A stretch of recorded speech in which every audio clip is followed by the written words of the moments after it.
No, no, everyone calm down. I've disabled the GoBot alarm for this special week of reviews here on Random Review, where we're taking a look at what is technically Classics GoBots, but not really, because this is Machine Robo, specifically based on the Revenge of Kronos anime, which means one of the first ones out of the gate was this guy. Behold, Rod Drill. Stop giggling. Yes, the GoBot that would, let's phrase it this way. The Machine Robo toy that would one day be known as the GoBot Screwhead is one of the first ones released in the brand new rebooted series of toys, which is quite interesting. You know, it's such a weird day when I have like updated GoBots in my hand. It's very strange. So yes, as you can see, just like Screwhead, he is this big drill tank, big digging unit, and quite buff looking as it is. He's mostly done up in a very dark blue shade, mostly plastic, but there's also a lot of paint here, as well as some shades of gray for some mechanical parts up here to the front, as well as some darker for the treads toward the back. All around, he's quite a beefy and boxy little guy.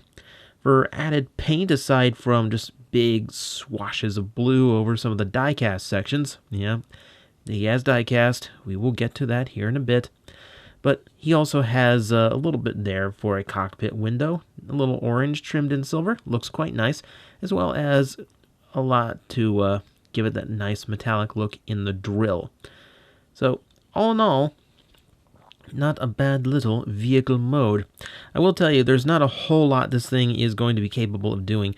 The wheels on here are the little kind that are pinned in. They're very tiny, so they do not work well, especially these in the front. Mine are pinned in so tight, they cannot turn whatsoever, which basically leaves them as just little plastic nubs to keep this thing from getting scratched up when you scrape it along the desk. You'll also notice that if I look on the underside, he's got a little bit of an exposed face problem. Not to worry, you can actually pull the head straight off, and he does come with an extra drill if you want something a little bit more solid looking and a lot more terrifying. I'm not entirely sure this is scientifically feasible to have the drill this long. I feel like this might be counterproductive, but hey, it's an option you can do. I will commend some of the detailing, like the added treads up top. This is supposed to be a tunnel drilling vehicle of sorts, so that does actually make quite a bit of sense. That actually does look kind of interesting. I like when treads are used as interesting details like that. But hey, it does its job pretty well. It is a very updated look on the classic toy. So let me get this drill popped back off. We'll pop the head back on in preparation for transformation. And this one is pretty simple as far as these new figures go. As we look at the others later this week, you'll note they get quite complex and interesting, though Rod Drill keeps things a little bit simple, though he doesn't really have to complicate things. So, if I flip these gray pieces up, that allows me to, hang on, the ball joint would agree with me there. It allows me to flip these blue panels underneath. That creates the feet. Now we can undo all of this and fold these out to the front. Now this little piece has to be at this really weird angle in order to get enough clearance to get the leg out. So that's something to watch out for. Also, these pieces are actually going to peg into the hands over here. Something else to watch out for as you're transforming. There's actually a little notation sheet included with these guys that has English instructions for what to watch out for during transformation. I thought that was really, really cool. You know, it does tell you, like, I do feel like the people making these do realize that there is a big important market for what are essentially like updated GoBot toys. You know, you can tell because what would become Leader 1 and Cykill are in the first wave. I think they pretty much know who they're aiming for with these on both sides of the Pacific. Alright, with the legs done, all the bits tucked in, we can fold out the arms, straighten them out, rotate them all the way around, and that is going to give us our completed Rod Drill in his all too glorious robot mode. looking quite good. He is a very simple robot by design. There's not a whole lot that can go wrong with him, hence why the transformation is pretty simple. And he does come off looking pretty good. It is a very nice recreation of how he looked in the anime. Now, of course, this is the part where he looks nothing like Screwhead anymore, so if you're looking for an update on that GoBot, I might want to look somewhere else. This one is not going to be it. But hey, let's take a look at the GoBot equivalent, the Machine Robo equivalent of a Conehead. And as you can see, it's a very basic face. Not a whole lot going on here. Big visor, big faceplate. That's about it. We've got a little bit of definition to the chin. A few little lines just to give some detail. And yeah, there's some molding around the screw in order to keep his drill look going. But hey, that's pretty much expected. The face is just kind of bland, really. But hey, that's what they did in the Machine Robo line. So that's actually fairly accurate. Now, one thing I am going to warn you about. This guy runs a little north of $40 when you get him at retail. And that's a little bit unfortunate because this guy is, hang on. Man, he's dusty. Yeah, see? About the size of what Cybertron called a Scout class figure. For the price point, he is quite small. This is like third-party levels of expense for size.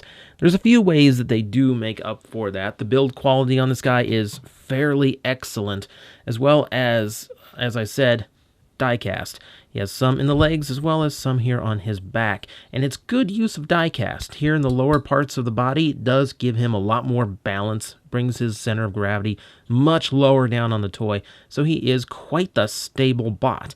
So, at the very least, to use that classic die-cast, it's at least in the right position. Keep in mind, Machine Robos were always smaller than Transformers, so in a weird way, this is kind of appropriate, even though it's a bigger hit to the wallet than I would actually prefer. So I'll go over articulation really quickly. We're not quite done with this guy, but I do want to get into it here. Well, he does have a full ball joint in the head, so full rotation there. You would expect full rotation for a drill head, now wouldn't you? You have ball joints in the shoulders, which work quite nicely, as well as that flex on the bicep if you need it, thanks to the transformation.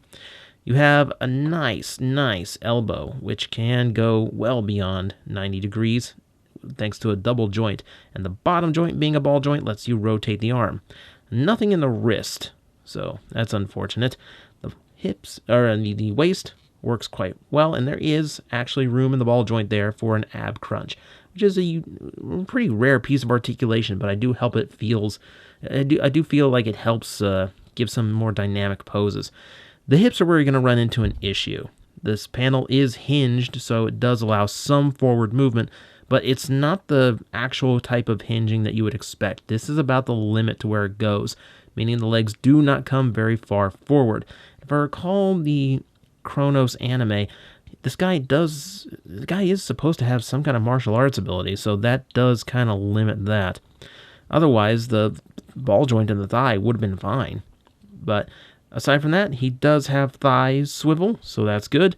He does have a pretty good knee with 2 joints to it, so you got great range there. And he does have not 1, but 2 ball joints in his feet to allow full range and tilting. That makes for some very secure poses. So while his hips do have a weird limitation to them, everything else comes together quite handily and makes for quite the posable robot. It's actually quite nice to play with and just kind of goof around with. Now, I'll also show you he does have weapon accessories. They have been attached this entire time because you don't have to remove them for transformation. That's quite cool. It's kind of these like battering rams / bladed tonfas that fit on the underside of the arm. It's a rather unique weapon. Kind of neat to actually see it included in a toy. Not too bad. So that's what he looks like without him, just in case you were wondering. But that's not all. He does have a few more tricks. Well, he has one more trick, but it's a really good trick. All of these guys come with a display stage, and honestly, it's one of my favorite things about these figures. So I'll go ahead and show off The display stage itself, which is completely modular and comes with many components. Taking you through a quick tour, you have 2 base plates that can interconnect in this midpoint, as well as connect to any other base via these slots and hooks that can connect to all sides. That's excellent. You have this little bridging piece that connects the two a little bit tougher, and connected to that are 1, 2, 3 really tight ratcheted joints.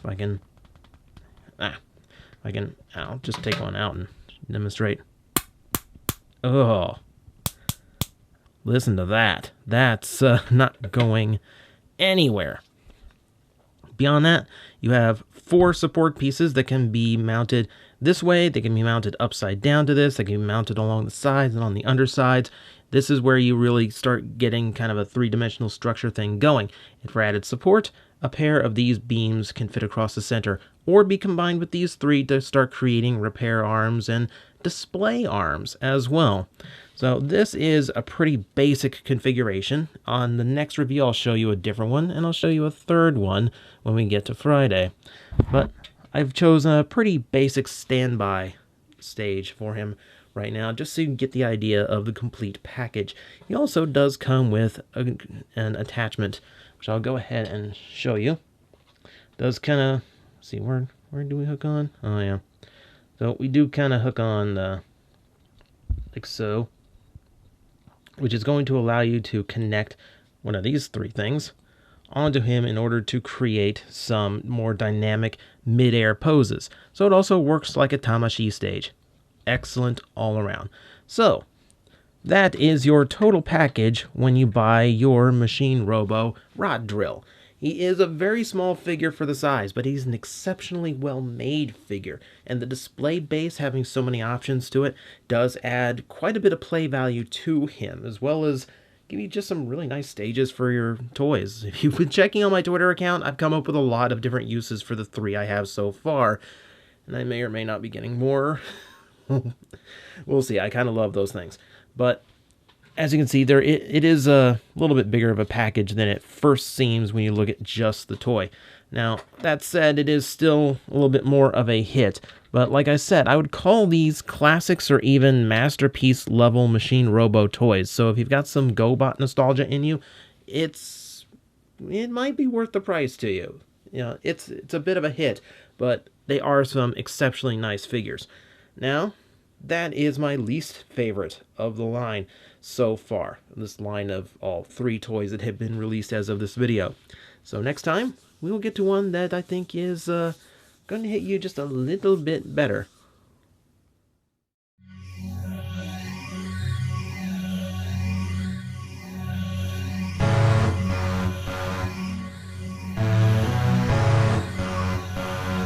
Wow.